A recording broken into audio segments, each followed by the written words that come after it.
I'm J.R. Church. Welcome to today's webcast. Gary Stearman's with me today. It's Tuesday, and we're just thrilled to be here and to visit with you. We've got a lot to talk about. First of all, Gary, there's the flooding in Nashville, the tornadoes that have killed people, the devastation across our nation, the oil spill in the Gulf, and every time you hear someone talking about it on the news, it's the worst they've ever seen. And my question is, when is the judgment going to stop? I believe it's judgment, Gary. I realize that I can't confirm it because all I have is the Bible. I don't have any further confirmation than that, but he said, the Lord said to Abraham, those who bless you, I'll bless. Those who curse you, I will curse. And we are under the curse of God. We're under the curse of the Abrahamic covenant right now because of our attitude toward Israel. And what you say at that point is the most important part. Folks, listen, J.R. just said it.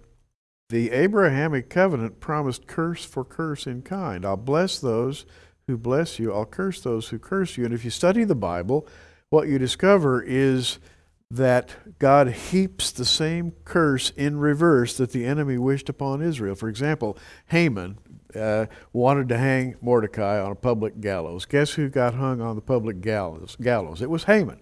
The situation was absolutely reversed, and that's the Abrahamic covenant. It works that way every time. Any person or nation who tries to destroy the Jews will be destroyed in the manner that he seeks to destroy the Jews. It just happens. And Gary, we have had the administrations of Bill Clinton and George Bush and the things they said about Israel and trying to weasel around, making Israel give away this and give away that and cut out of the heartland of Israel a Palestinian state and all of that. But none have been so blatant and so forthcoming as the Obama administration. And what we see today, it just piles insult upon top of insult against God's promised land. You can't stick a finger in God's eye and get away with it. And furthermore, there are people who are out to destroy the United States, and they are being publicly covered up by political correctness. I'm holding here a little news release from Debka File. Faisal Shahzad, 30, a U.S. citizen from Pakistan, was arrested in New York's JFK Monday night trying to board a flight to Dubai. He will appear before a federal court Tuesday, May 4th, that is today. He was identified as the buyer of a Nissan Pathfinder used to rig the failed car bomb. And JR, it's amazing to me how many people are trying to trowel over this, to cover it up and make it appear like something it's not. Give the man a fair trial, give him all of the credit due a U.S. citizen. Now, he is apparently a naturalized U.S. citizen. And what does that mean, Gary? He came in under false pretenses and got a U.S. citizenship. He was a sleeper agent. He was radicalized before he ever touched the shores of the United States. He came here for the sole purpose of killing Americans. Therefore, he got that American citizenship under false pretenses. I think that it should be rescinded because of that, and he should not be given any Miranda rights. Well, he should be tried either as a foreign combatant or as one who should be tried under treason laws, the attempt to overthrow the United States, which he is doing through terrorism. And by the way, terrorism is a recognized activity within Islam today. And we hear from our friend Avi Lipkin, for example, that there may be as many as 100,000 Arab terrorists in sleeper cells throughout America today. Yeah. With millions of Muslims in America, there's no telling how many of them are sleeper cells. His trying to bring that car bomb into the heart of Manhattan Island to Times Square is just unconscionable that he should do such a thing.